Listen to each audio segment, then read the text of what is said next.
Hello साथीहरु, आज चाहिँ म फेरि कान्छी छोरीसँग इन्डिया जाँदैछु। इन्डिया चाहिँ अस्ति बन्द थियो, यताउता भन्दै त्यसलाई सिकाउँदैछु।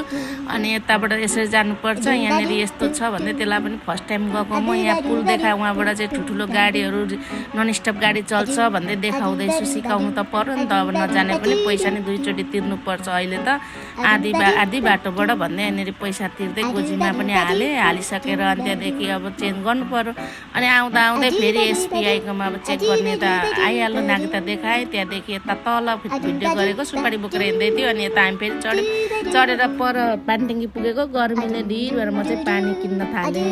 पानी कति हो भनेर सोध्दैछु, 12-20 रुपियाँ पर्छ। अथवा त गर्मी भनेर एक कप खाएर मुख खुल्ला गऱ्यो अरे। अनि फेरि पानी खाएर हामी मार्केटतिर लाग्यौँ। अनि मार्केट चाहिँ यो चाहिँ हामी सिलगढी पुगेर मार्केटभित्र छिरेको है साथीहरू। अनि त्यहाँदेखि एकदम फेसन देखाइ चाहिँ लुगा लगाएर कुनले हुन्छ कुनले सुहाउँछ भन्दाखेरि अब पिङ्की रेड के यता वाइट आमामा उसले लुगा किन्ने भने त यहाँनिर फेसन गर्न आएको जत्तिकै भइरहेको छ हो। त्यही पनि अब किन्नै पर्ने हुन्छ। कुन यो हेर्न कति राम्रो छ नि भनेको मैले। अनि लिबासमा गएर त्यहाँ हेऱ्यौँ अनि त्यहाँदेखि भित्र पसेर एउटा भाइ चाहिँ अल्छी गरेर बसिरहेको थियो। तर भित्रको बहिनीहरू चाहिँ रमाइलो रहेछ।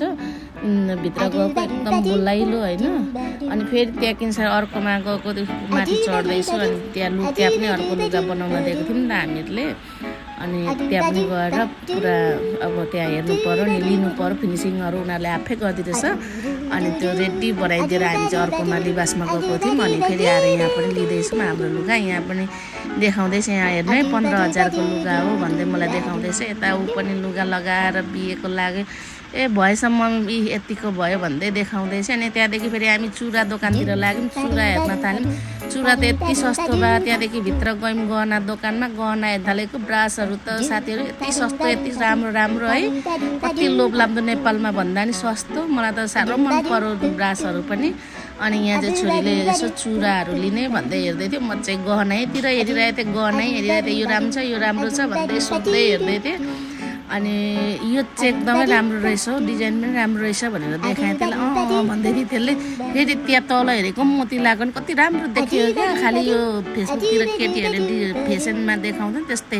अनि यहाँ चाहिँ हामीले लिन आँट्यौँ, यो सामान प्याक गरिदिनु है भाइ भन्दैछु मैले। अनि त्यहाँदेखि उता बाहिर निस्केको ब्याग यति राम्रो देखेँ कि मार्केट बाहिर। यो ब्यागको प्राइस सुन्नु भएन, तपाईँहरू ठाउँको ठाउँ ढल्नुहुन्छ। तर म यहाँनिर भन्दिनँ अहिले, तपाईँहरू भोलि नै जानु। अनि गाडी रुँगे यहाँनिर मार्केट अगाडि। अनि यहाँ गाडी पाएन भने चाहिँ मैले भने पर जानै, त्यहाँ चाहिँ एकदम नजिक पुरै सिटहरू पाउँछ भन्दै छोरीलाई देखाएर हामी चाहिँ पानी ट्याङ्की उत्रिसक्यौँ।